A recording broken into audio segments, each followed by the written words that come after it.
किसी मुल्क में बादशाह के महल में एक बहुत खूबसूरत बाग था। उसने उसकी देखभाल के लिए बहुत से माली मुकर्रर कर रखे थे, लेकिन कुछ अरसे से ऐसा हो रहा था कि रोज़ाना रात को कोई अजीब व गरीब मखलूक बाग में आती और दरख्तों की शाखें तोड़ देती। बादशाह मालियों से बहुत नाराज़ था। माली हर तरह की कोशिश कर रहे थे कि उन लोगों को पकड़ा जाए जो बाग को तबाह कर रहे हैं।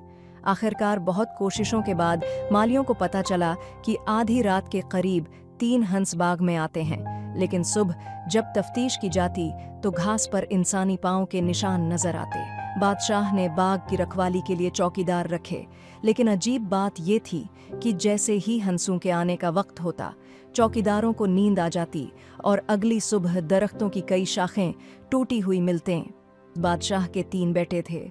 बड़े 2 बेटे काफी चाको चौबंद थे, लेकिन छोटा बेटा बहुत सुस्त और ढीला ढाला सा था। लोग उसे बेवकूफ समझते थे। बादशाह के बड़े बेटे बाप की परेशानी पर खुद भी परेशान थे और चाहते थे कि किसी तरह बाग उजाड़ने वालों का पता चल जाए। चुनांचा सबसे बड़े शहजादे ने बादशाह से कहा, आबा जान, मुझे इजाज़त दीजिए कि मैं इन लोगों का पता लगाऊं जो हमारे बाग को तबाह कर रहे हैं। बादशाह ने कहा, ज़रूर, तुम ये काम नहीं करोगे तो और कौन करेगा। बड़ा शहजादा शाम होते ही बाग में दाखिल हो गया और बादाम के दरख्त के नीचे छिप कर बैठ गया। उसने पक्का इरादा कर लिया था कि वो 1 सेकंड के लिए भी आंख बंद नहीं करेगा, लेकिन आयन इसी वक्त जब उसे होशियार होकर बैठना चाहिए था, इसे नींद आ गई। बाग में आंधी आई और इस आंधी में तीनों हंस उड़ते हुए बाग में उतरे। सुबह जब बादशाह शहजादे का कारनामा देखने आया तो ये देखकर बहुत मायूस हुआ कि शहजादा गहरी नींद सविया हुआ था और इस दरख्त की 3 शाखें टूटी हुई थीं जिसके नीचे वो लेटा था। बादशाह को बहुत गुस्सा आया। वो नाराज होकर बोला, अगर तुम मेरे बेटे न होते तो मैं तुम्हारे कान और नाक कटवा कर गुधे पर सवार करके पूरे शहर में घुमाता।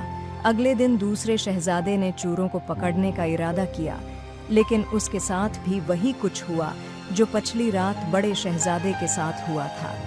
तीसरे दिन सबसे छोटे शहजादे ने बाग में जाने की इजाज़त चाही तो बादशाह ने कहा, तुम तो बिल्कुल ही गए गुजरे हो। तुम्हारे बड़े भाई जो बहुत चालाक और होशियार हैं, वो ये काम न कर सके, तुम कौन सा तीर मार लोगे। लेकिन जब छोटे शहजादे ने बहुत ज़िद की तो बादशाह ने उसे इजाज़त दे दी और वो शाम को बाग में दाखिल हो गया। वो ये सुन चुका था कि ऐन इसी वक्त हंस बाग में दाखिल होते हैं जब चौकीदारों को नींद आ जाती है। वो नहीं चाहता था कि अपने भाइयों की तरह वो भी सो जाए। उसने चाकू से अपनी अंगली पर जख्म लगाया और इस पर थोड़ा सा नमक छिड़क दिया ताकि दर्द की वजह से उसे नींद न आए। अंधेरा छा गया। फिर चांद अपनी पूरी आब व ताब के साथ निकला और सारा बाग चांदनी से जगमगा उठा। फिर हल्की हल्की हवा चलने लगी जो आहिस्ता आहिस्ता तेज हो गई। शहजादा समझ गया कि अब हंसों के आने का वक्त हो गया है। उसने आसमान की तरफ देखा तो दूर फजा में 3 छोटे छोटे धब्बे नजर आए जो देखते ही देखते बड़े होते गए और फिर 3 सफ़ेद हंस खामोशी से बाग में उतरे। उनके परों की आवाज़ भी सुनाई न दी। शहजादा चौंकना हो गया और जल्दी से एक झाड़ी में छिप गया। वो ये देखकर हैरान रह गया कि तीनों हंस शहजादियों के रूप में बदल गईं और उन्होंने अपने पर उतार कर इसी झाड़ी के पास रख दिए जहां वो छिपा हुआ था।